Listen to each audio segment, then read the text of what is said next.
নমস্কার, ক্যালকাটা নিউজে আপনাদের স্বাগত।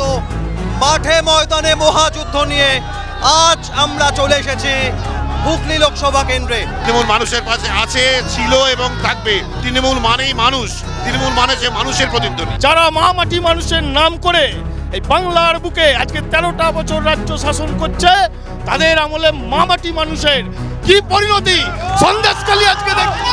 লকেট চ্যাটার্জি হচ্ছে একটা নিরুদ্দেশ হয়ে যাওয়া সাংসদ, তাকে খুঁজে বের করবার দায়িত্ব ভোটারদেরকে নিতে হবে। উন্নয়ন রাস্তায় দাঁড়িয়ে আছে, এই স্লোগান হচ্ছে অনুব্রত মণ্ডলের।